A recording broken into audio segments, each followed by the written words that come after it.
the international satellite link-up.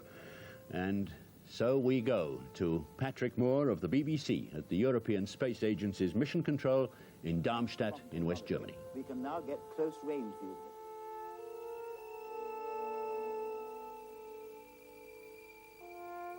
Whether we're going to see the actual nucleus is open to question, but whatever we do see will be of tremendous scientific interest and importance.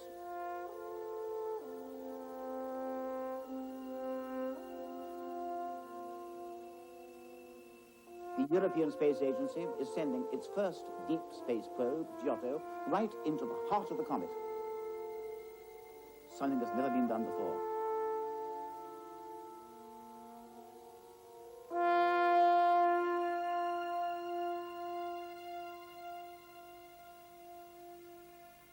This is a picture of Halley's comet being sent back now by Giotto. Let me stress that those colors are not genuine. They indicate differences in brightness and therefore differences in density. And undoubtedly the mysterious icy nucleus is somewhere inside that patch that shows up on your screen as being blue. The object of tonight's mission is to follow Giotto all the way in. At the present moment, it's something like 250,000 kilometers away from the nucleus of the comet. At closest approach, in just over an hour's time, it'll only be 540 kilometers away. And it's then, if at all, that we're going to see the nucleus. We've simply got to wait and see. Halley's comet is named in honor of the second Astronomer Royal, Edmund Halley. His headquarters was at Greenwich, at the Royal Greenwich Observatory, where James Burke now is. James. Thank you, Patrick. Well, I'm here on what is a bitterly cold night at Greenwich, because it was here, in a sense, where the original scientific interest in the comet Halley really got going. And I'm here especially to look at the technology behind tonight's literally once-in-a-lifetime encounter, the encounter between the spacecraft Giotto and the comet called Halley. That we are able at all to rendezvous with a comet travelling at 68 kilometres a second, 230 million kilometres out in space, is mainly due to the original predictions by Edmund Halley, England's second Astronomer Royal, here some 300 years ago. The latest of his successes is with us tonight, here in the Octagon Room, where the earliest observations were made. Professor Sir Francis Graham-Smith, the 13th Astronomer Royal, is watching these events with his guests, who include Professor Alec Boxenberg, Director of the Royal Greenwich Observatory at Hurst-Wonslow, and other experts in what we'll loosely call tonight cometry. We'll be talking to them later. As Giotto races towards the encounter at about 70 times the speed of a bullet, I will be taking a look at the onboard instruments, and in particular at that camera that we hope will answer fundamental questions, not just about Halley, but perhaps about the origins of the solar system and even the origin of life on Earth. I say we hope for two good reasons. One, Giotto may not survive the journey to the heart of the comet to take those first ever pictures of its nucleus. And two, even if it does, the pictures that the two Russian spacecraft that went past the other day made it all look pretty dicey. The situation as they saw it makes us feel that tonight the encounter may turn out to be a more dangerous event than was perhaps foreseen. But more of those problems later on, because right now the spacecraft is heading into the comet's coma, a giant cloud of gas and dust surrounding the nucleus. And since Giotto's encounter speed is about 240,000 kilometers an hour, every tiny dust particle will hit Giotto like a bullet. This is what the spacecraft looks like as it heads for Halley, like this, with its dust shield forward. And as we go through the evening, I hope we will be able to see the build-up of computer-generated data showing the dust impacts actually hitting the shield at the time. The point is, will that dust shield work? Well, you'll be able to see the answer to that, as I said here, as the onboard impact sensors feed back second-by-second data on the kind of punishment that Giotto's taking. If the sensors themselves aren't destroyed, that is. Initially, that data and all the rest is coming in from space to a huge radio telescope in Australia and then to the European Space Operations Centre, Patrick. Which is where I am now, at the headquarters of the European Space Agency. This is where the information from the comet is being received, but the real action is taking place over 90 million miles away. Here's the science area. We'll be meeting some of the principal investigators during the course of the night. And of course, there's the control room, which recently had the job of directing the spacecraft to its precise distance from the nucleus. But since the Russian and Japanese encounters, there's been a great deal of controversial discussion among the scientists here as to what that distance should be. We know that at the moment, Giotto is inside the coma, but outside the main dust area. What exactly is a comet? Basically, it has a nucleus, described as a dirty ice ball, which is the only reasonably massive part. When the ices are warmed, they start to evaporate, and the nucleus hides itself inside the head or coma, which is why we've never yet seen a cometary nucleus, something we'd like to rectify before this program's over. There are two types of tails. The plasma, or gas tail, is caused by the solar wind striking the comet's coma, the solar wind being a stream of electrified particles being sent out by the sun all the time in all directions. The dust tail is produced by the sun's light striking the coma and driving the dust particles outwards. And that's why comet tails always point more or less away from the sun. At the moment, Halley's comet is moving outwards, and so it's travelling tail first. The solar wind interacts with the cometary dust, and the solar wind is variable, gusty if you like, and this causes marked changes in the comet's tail. Giotto has already passed through the bow shock set up by the travelling comet, and we're getting ready for the main encounter. So let's consult the experts. What do they feel? Well, I think this is the most exciting part of the mission. The spacecraft, of course, is now going to start seeing the dust. The instruments are now really going to start earning their money. The dust will start to increase significantly now, and it'll be starting to make the spacecraft wobble. So we hope we can maintain the signal, but at the same time we're hoping we can see the nucleus of the comet with the camera. I'm hoping to see what the comet really looks like. So far, we've never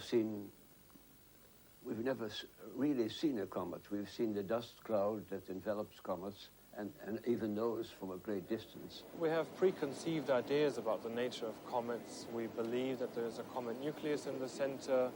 We have some ideas about the origin of comets. We've worked for years on the composition of the gas and dusty atmosphere. We have pretty good ideas how much dust and gas to expect, but I'm sure there will be major surprises. I am truly excited because it was 36 years ago that I first published my conclusions that the comet, the real comet, the nucleus, was made of ices and dust. And now we will be able to see what such a nucleus looks like. Quite apart from the camera, Giotto carries many other experiments, most of them arranged on a necklace round the spacecraft. At the present moment, we can only speculate as to what a comet's made of. Giotto ought to tell us. We'll be studying the dust and the magnetic fields that are so important in tail production. We'll be looking at the chemistry and composition of the comet, its atoms, molecules, and ions, which are incomplete atoms. And then there are plasma studies. Plasma has been defined as the fourth state of matter, the others being solid, liquid, and gaseous. This is made of broken up pieces of atoms. But to demonstrate just what plasma is, let's go over to James Burke, or rather, see what James was doing in the courtyard of the old Royal Observatory a few hours ago when it was still daylight.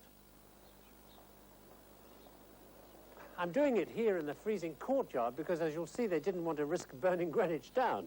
Plasma, those broken up pieces of atoms that Patrick was talking about, make up about 90% of the universe. In this case, the plasma in question is caused by the solar wind, a cloud of superheated gas exploding at a million kilometers an hour out from the sun all the time. Now, the tremendous temperature of the sun strips the electrons from the gas atoms, and atoms without electrons are called ions. On board Giotto, the energy levels of those ions is being measured by a British experiment from the Mullard Space Science Laboratory. In essence, this is how the experiment works. This flame represents the hot gas plasma. And if you use this generator to send a charge through these plates and then through the ions in the flame, you can deflect the ions like this. Watch it being deflected to the left. It looks like wind, but in fact it's an electrical charge. Look, I'll do it again. And it's deflected. Now, if you measure how much charge causes how much deflection, you know how much energy the ions have, and you've measured the energy of the plasma. Now, that is basically how the plasma instrument on board Giotto works. This is where the plasma experiment sits on the spacecraft, and in fact it was switched on out in space some time back. The leader of the plasma analyzer experiment from Mullard is Alan Johnstone. At his lab, he prepared his standby instrument for Giotto.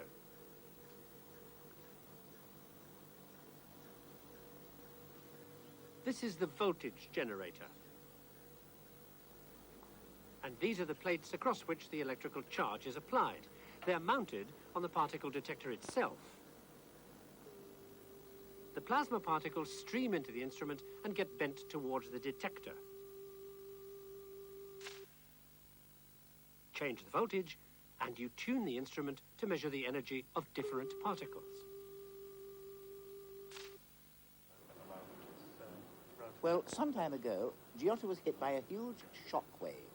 This is what it looked like on the computer printout. Let me stress that it didn't cause any damage because the density of the material is so low. Since then, within the last few hours, we've had some new information. Alan, what are your results so far? Well, we've now been detecting the comet for more than 30 hours. We first found it at 4 o'clock yesterday afternoon, and it's gradually been increasing in intensity ever since then. And at about 8 o'clock this evening, we saw the first signs of the bow shock, and the bow shock turned out to be about 200,000 kilometres thick. And once we passed through the bow shock, we found, in fact, that it, instead of being more turbulent, as I had expected, so far it's been quite a bit smoother, but hotter. Well, you're using plenty of graphs. What exactly do they mean? Well, we've got two to show on the screen here. This first one shows some of the different masses of ions that we're detecting in the comet. There's 4 frames there, each one taken successively, one after the other, in time, and each one shows hydrogen ions and alpha particles from the solar wind in the bottom left-hand corner, where it's red and green, and cometary ions in the top, where it's blue. And one of the interesting things is that we're seeing particles at a mass of 8, where we didn't expect to see them. How do you assess your results? Well, they're very interesting. They're going to take a lot of analysing, but they're extremely interesting. I imagine you expect better results from this as Giotto closes in toward the comet? Yes, we're expecting things to change very rapidly in the next hour, and especially in the last 2 or 3 minutes just past midnight. Alan, thank you very much. One thing that happens in comets is that the sunlight breaks up the molecules in the coma. Now, the comet's gravity is too weak to hold them down, so they start to drift away from the coma. Then they meet the solar wind, and they are hurled back into the coma. So one of the experiments carried upon Giotto is a detector to pick up these so-called energetic particles. The Irish energetic particle detector is just here. It consists of 3 tiny telescopes collecting particles that are analysed by a solid-state detector at the back of each scope. Now, 2 of those scopes face sort of forwards, and the other one, well, it faces backwards. That isn't just an Irish way of doing things. It just doesn't matter which way you point when you're dealing with those high-energy particles. Moreover, many scientists didn't really think there'd be much call for such an experiment to measure them, so it wasn't originally going to go at all. But it is very small, it doesn't require any power supply, and it has a very persuasive Irish scientist who made quite certain it got on board. How's the experiment going? It's going very well. I'm pleased to tell you we have superb performance from the instrument. What are you looking for? At the moment, we're looking for 2 things. We're looking for electrons which come from a hot plasma source associated with the comet. So they should come in puffs along the interplanetary magnetic field line when there's good connection between the comet and the instrument. So we'll be seeing those here. In fact, you can see some of the counts building up at this moment in those channels. And then another thing that we're looking for are pickup ions in the solar wind. You know that when the particles are ionized and become charged, they spiral around the interplanetary magnetic field line, so they can actually pick up energy from the solar wind. And, of course, if Giotto survives, you'll be able to go on collecting data on the outward journey. Oh, well, that would be absolutely splendid, you see, because if that happens, then we'll see the pickup ions again on the other side, and we can go on observing for quite a long time, so the outward pass will be just as exciting as the inward pass. There's another particle experiment which is British, and this has to do with the density of the dust. It's fascinating, but it does raise a problem, because it's this dust which is the greatest threat to Giotto's survival. James. Well, there's now less than an hour to go and 231,600 kilometres to go to closest approach. As you can see on the left, there's time to go to the closest point, and on the right, the distance. And from here on, from this distance out, to the problem of dust becomes the major test of the mission. The first impacts from the dust cloud in the coma around Halley were predicted to start just a few minutes ago, and we've heard that that's exactly what's happened. Let me remind you of what's happening out there in space. Giotto is heading in towards Halley like this, with its protective dust shield forward, and I'll get back to that particular dust shield in a second. There you can see it spinning around with the dust shield leading. Now, the theory is that the dust I'm talking about happens as a result of the sunlight evaporating the icy surface of the nucleus of the comet and the explosion of superheated gas pockets in that surface, sending the dust shooting out in great fountains to spread perhaps as far as, 100,000 kilometers out round Halley. I say it's all theory because nobody knows. That's one of the things we're hoping to find out tonight. But the size of the dust particles in that maelstrom are known. They're anywhere from this size, the size of a dried pea, right down through sand grain size to tiny particles this size, so small that they almost smudge when you move them around, and beyond that to the size of the particles in the smoke from a cigarette. Now, those dust particles are killers for two reasons. The first is communication. You see, the main spacecraft antenna, this dish here, is sending all the data and the pictures back to the receiving dish in Australia, back on Earth, 130 million kilometers away. Now, the distance involved in that communications link is so great that it needs pinpoint accuracy for the antenna to make and maintain contact. 1 degree off, that much, and we lose contact. And an impact from one particle this size hitting the edge of the spacecraft could knock Giotto off-center enough for the signal beam to miss the Earth. The second danger to the spacecraft is less, shall we say, subtle. Particle impact could just destroy Giotto. That's why there is a dust shield, or rather, two of them. An outer shield here, 1 millimeter thick, made of aluminium alloy, like this. And an inner sheet, 25 millimeters behind it, itself 12.5 millimeters thick, a backup shield made mostly of bulletproof plastic laminate to take the force of the particles that are big enough to smash through the outer shield and hit this inner shield like in the form of a jet of high-temperature vaporized material. And they're expecting plenty of that kind of activity. In fact, at worst, all the spacecraft has to do is just survive through that dust storm long enough to get in really close to the nucleus to snatch its pictures and scientific data before it is possibly destroyed. And if you think I'm overdoing the drama bit, take a look at this. This is a piece of test material looking at the conditions that forward shield would encounter, the thin aluminium shield. It's been scaled up because they can't shoot a pellet as fast as the spacecraft is going. So the whole thing's scaled up. This was made by a pea-sized object fired at 5 kilometers a second at this aluminium 8 centimeters thick, 8 millimeters thick. That is the same scaled-up effect of one pea-sized object hitting the forward shield, that thin 1 millimeter thick shield. Now, they're expecting many, many of these impacts, perhaps as many as 10,000 a second. The second test they ran was on the Kevlar, as it's called, the Kevlar backup shield, and here they used a laser to produce the kind of effect that the jet of high-temperature plasma coming from the result of a particle having smashed through the front shield, the effect it would have on the Kevlar. And as a matter of interest, over here on the edge, there's a tiny detector, there are several of them around, as you'll see soon, that actually detect those impacts happening, and that was I was talking about when you were looking at the screen on which we will be able to show you the effect of those impacts as they happen because of computer generation. The key point encounter, as you can see on the countdown, will happen 51 minutes, just under 51 minutes, and 213,000 kilometers from now. There are, as you would expect, from what I've said about the dust, several experiments on board measuring those impacts. 2 experiments registering impacts by the very small particles, and one run by the University of Kent for the bits large enough to call what they're expecting to make real trouble. Tony McDonnell leads this British experiment. It's called the Dust Impact Detector, or DID. Giotto's leading surface carries 3 tiny sensors. The inner shield carries 1 more. The sensors are miniature microphones to record the impact of particles hitting Giotto faster than a bullet. McDonnell's main problem is that he doesn't know just how big the particles will be, and will the twin shields be enough to protect Giotto? He tests the system with tiny glass beads.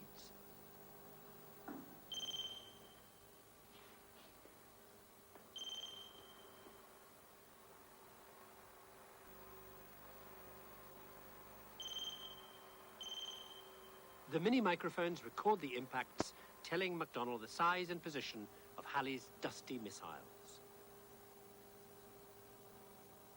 At the moment, the experiment's going very well. We're getting a high-level activity on the front dust shield, and this is showing that some of the particles are going through to the rear, and it does so show that the meteoroid protection system is working. Looking at the next few minutes, we're going to find the activity increasing and several thousand per second later. What's important is that we get through the point of closest approach and come out of the comet on the other side. So you see there from what Tony MacDonald was saying, they're already getting impacts that are going through that front shield. By the way, it's called the sacrificial shield, and now you know why, because even this far out, 206,000 kilometres with 50 minutes to go, they're beginning to get impacts going clear through that front shield. Well, the predictions are, in fact, that they will hit a fair amount of these medium-sized particles early on, and then hopefully the impact rates ought to drop off a bit before those rates start to rise inexorably towards maximum density as we move towards encounter. Question is, will Giotto survive long enough to get close enough to learn something about what that nucleus is made of? Patrick. The nucleus is, after all, the heart of the comet, and that's what the scientists here are trying to study above all else.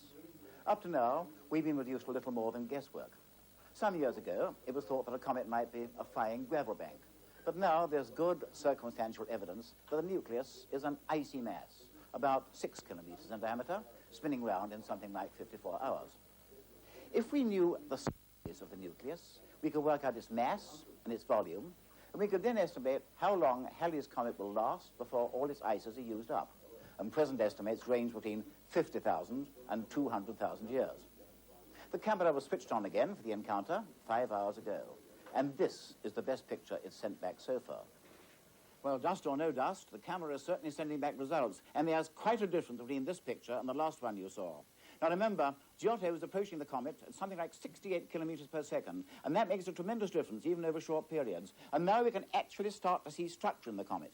Once again, let me remind you that these colours are not real. They indicate differences in brightness and therefore differences in density, and there's no doubt that the densest and brightest part of the comet is that white blob you can see at the bottom, and that is where the nucleus is, even though we can't actually see the nucleus itself at the present moment. And then red, blue, green and purple indicate lower and lower light levels.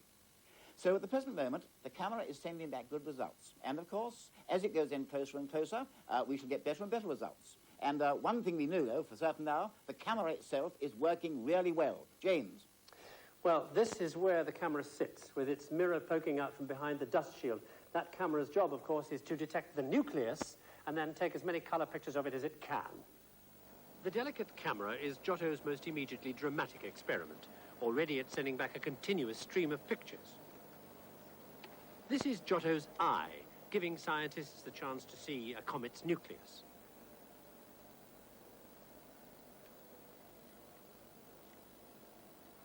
The camera can be rotated to take pictures both ahead and behind Giotto as the spacecraft skims close to Halley. The hope is that the camera will survive the dust storm, mounted as it is behind the bumper shield. Its pictures in 4 colours allow scientists to establish the size and shape of Halley's nucleus. From 500 kilometres away, the camera can pinpoint an object a mere 30 metres across on the comet's surface. All this while Giotto itself is spinning 4 times a second.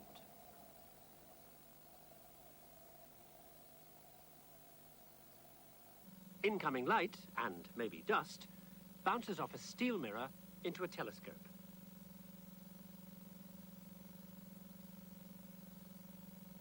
The image is then focused onto 2 charge-coupled devices, or CCDs, which take the picture. This is what the charge-coupled device looks like. Hundreds of lines of light-sensitive spots, and as the spacecraft rolls, I'll use my finger to imitate that, and the image moves across the camera mirror, one thin cross-section of the image at a time is stored on here for a few microseconds, and the data sent back to Earth. And then the next line, and so on. It's hairy stuff, but that's quite a camera. I mean, it could, for instance, get a clear shot, they say, of a mole on the face of the pilot of a Concorde going by a mile away at the speed of sound, which is great if the Concorde isn't in the middle of a cloud, which, according to last week's Russian pictures, Halley is. Now, from 8 or 9,000 kilometers, the Russians weren't expected to see the nucleus. Even so, the cloud they did see looked very small and very dense. When all the Darmstadt scientists got together to discuss that particular matter, all hell let loose. Some wanted to send Giotto very much closer than the planned 500 kilometres. But the camera team naturally wanted to play it safe and steer clear to over 1,000 kilometres away from anything that would sandblast the motor of their camera. With 2 or 3 times as many camera scientists occupying far more space than any other experiment, it would have made it a waste of money to build a spacecraft that could go to half that distance, to 500 kilometres. So in the best European tradition, they compromised. They chose a target distance the other day of 540 kilometres, almost exactly what had been originally intended. Just now, as you can see, the distance to go is 185,000 kilometres with just under 45 minutes, and closing. What are the pictures like from this distance? Patrick?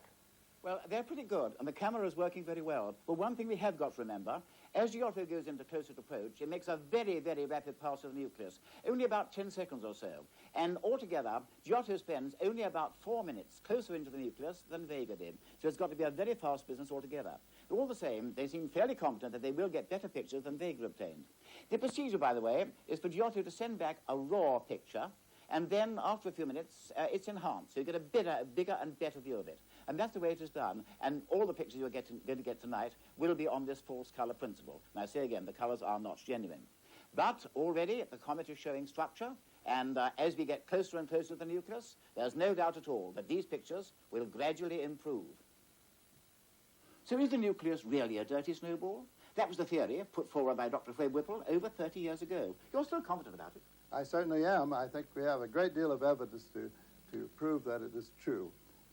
Particularly radar observations, radio reflections from the nuclei of 4 comets showing that there is a discrete body in each one of them. What evidence are you looking for from Giotto? Well, particularly the shape and the surface characteristics of the nucleus, because so far this has been entirely a matter of imagination.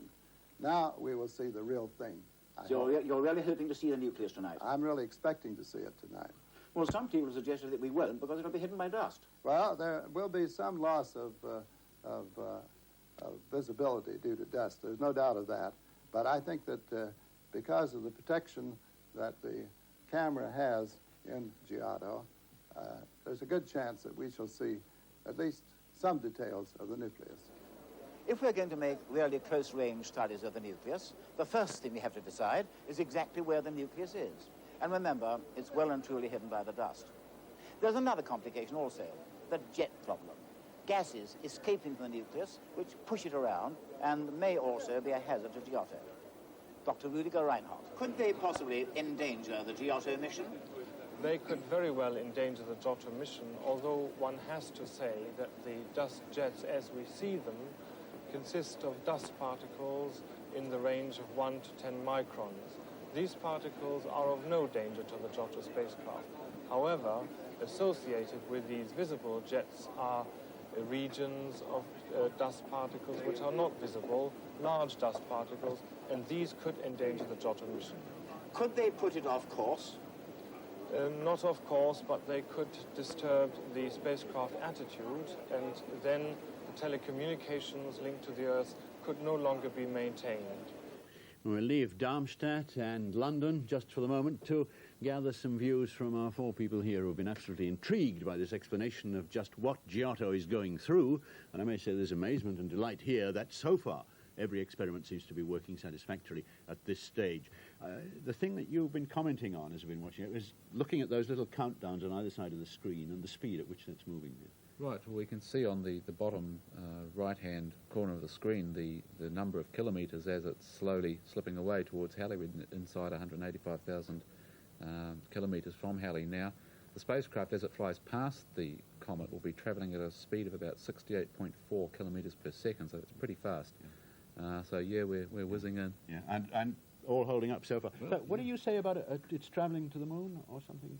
I was just trying to work out. It means a journey to the moon in just a few hours. Yeah. So it's like the difference between a DC-8 going to England and a Concorde going to England almost, the sort of speeds.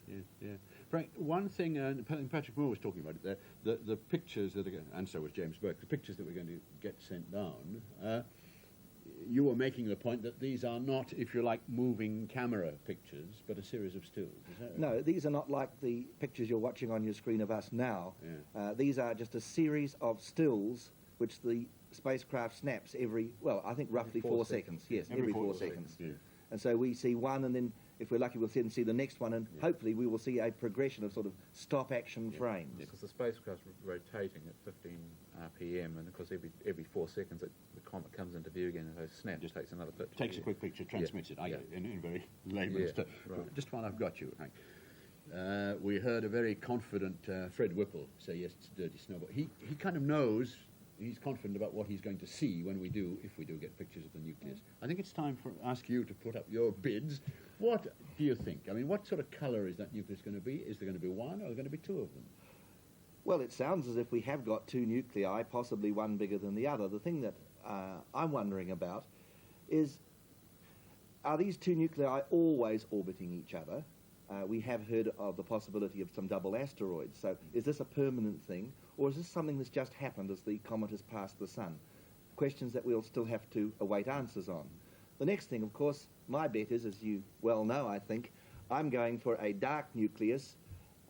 I'm thinking that the comet is a little bit like the end of a glacier that's shrinking, covered in dirt and stuff that has actually melted out of the ice and then been deposited on the surface. I'm also expecting some fractures, some breaks where gas is blowing through, and of course, if the nucleus has split recently, there should be a nice white section for us to look at, if we're lucky enough to be looking at that particular piece. So we'll see a bit of the, if you like, virgin snowball inside, whatever that is. Let me just make sure on that, Frank. Are you saying two nuclei? Well, is that where your money is? The Russian probe is saying two nuclei. I think at present there's good evidence that that's what we're going to see. Probably are. How far do you go, Liz? What do you expect? Well, like Frank, I'm not too sure about what we're going to expect, but I think it'll probably be the dirty snowball, a darker coloured surface with the white patches showing through, because of course the comet is continually boiling off the ice as it's going around the sun. So I think it'll be a mixture of light and dark myself. Thank you very much. Well, it'll be revealed, or some of it anyway, we hope will be revealed within the next half hour or so. Let's go back to James Burke at London. No, we won't do that just yet, I've heard. They're not ready for us. So we're going now down south to join Peter Llewellyn. Well, we're sitting here with all our experts and making our own predictions about what's going to be seen. Pamela Kilmartin, you've been looking at comets through telescopes for 12 years now, I understand. Now, what ideas have you got of what it looked like? It's very hard to say, Peter, because I've been looking at photographs and they show you a little black speck of a comet image. I'm really interested to find out what a comet really looks like. And I hope that's what we'll see now. The pictures that we've seen already are looking very much like what I've been measuring in the last few weeks of Comet Halley. A little fan with a denser spot, slightly offset. It's the white spot you could see on those photographs we had. I was going to bring that up, because in that picture, Alan, we saw that the comet, or the point of light, was slightly offset from the whole image from the camera. What do you think could cause that? Possibly jet activity, material being shot out by one side of the comet. Also simply the light pressure, that is the pressure of sunlight pushing on the fine dust particles, displacing them away. But both of those effects working together could also cause that effect. Certainly, as Pam mentioned, it's a problem when you're trying to measure just where the centre, where the massive thing is in the middle of the comet, because we record a little bright triangular spot, we have been, and as we can see in those photographs, the nucleus appears to be displaced sideways from that centre. And of course, that little calculation we just did, that frame is still about 10,000 kilometres across, so we're not really getting an up-close view now, are we? No, that bright spot right in the middle of the last contour, right in the middle there, that is where the nucleus is, but we may not actually be seeing the nucleus yet, just the dense dust around it. So there's plenty of speculation about what's going on up there right this instant, and we've still got an hour to go. Okay, back to you, Ian, at the studio. Thank you, Peter, and I'm going to go right on and pass back to James Burke at Greenwich. 3 weeks after the rest of the international